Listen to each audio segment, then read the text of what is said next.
তো বন্ধুরা চলো আজকে আমার বাড়ির মূলো তুলে মূলো ডাল আর চিংড়ি মাছ দিয়ে একটা নতুন রেসিপি তৈরি করে দেখাই। তো সবার প্রথমে বাড়ি থেকে তাজা তাজা মূলো তুলে নিচ্ছি। দেখো কত বড় বড় মূলো হয়েছে। কয়েকটা মূলো তুলে চলে যাচ্ছে।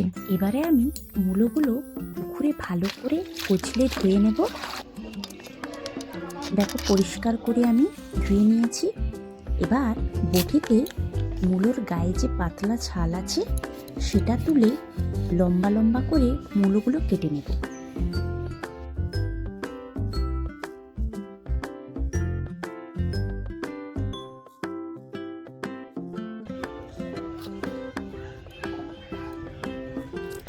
তো আমার কাটা কমপ্লিট হয়ে গেছে।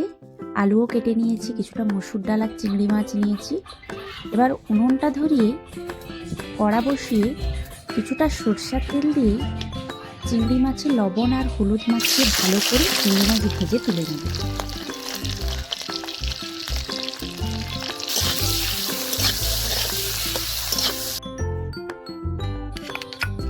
সিলেতে আদা রসুন জিরে আমি বেটে নেব।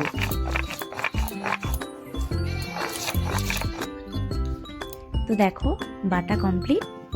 এবার কিছুটা সরষের তেল দিয়ে ফোড়নের জন্য দিয়ে দিচ্ছি শুকনো লঙ্কা, তেজপাতা, 5 ফোড়ন আর কিছুটা পেঁয়াজ। ভালো করে নেড়ে চেড়ে আমি কেটে রাখা মূলো আর আলু দিয়ে কিছুটা লবণ আর হলুদ দিয়ে নেড়ে চেড়ে নেব। তারপরে মসুর ডাল, কাঁচা লঙ্কা, টমাটো, স্বাদ মতো চিনি, জিরে গুঁড়ো, ধনে গুঁড়ো আর কাশ্মীরি লঙ্কার গুঁড়ো দিয়ে নেড়ে চেড়ে আমি পেস্টটাও দিয়ে দেব। পরিমাণ মতো জল দিয়ে কিছুক্ষণ ফুটিয়ে ভেজে রাখা চিংড়ি মাছ দিয়ে দেব। তারপর একটুক্ষণ ফুটালেই কিন্তু রেডি এই মূলো আলু চিংড়ি মাছ। তো আমাদের ভিডিও তোমাদের কেমন লাগলো অবশ্যই কিন্তু কমেন্টে জানাতে ভুলো না। ভালো লাগলে একটা লাইক, কমেন্ট, শেয়ার করে পাশে থাকবে। আর অবশ্যই কিন্তু নতুন নতুন ভিডিও দেখার জন্য আমাদের চ্যানেলটি সাবস্ক্রাইব করে রাখবে।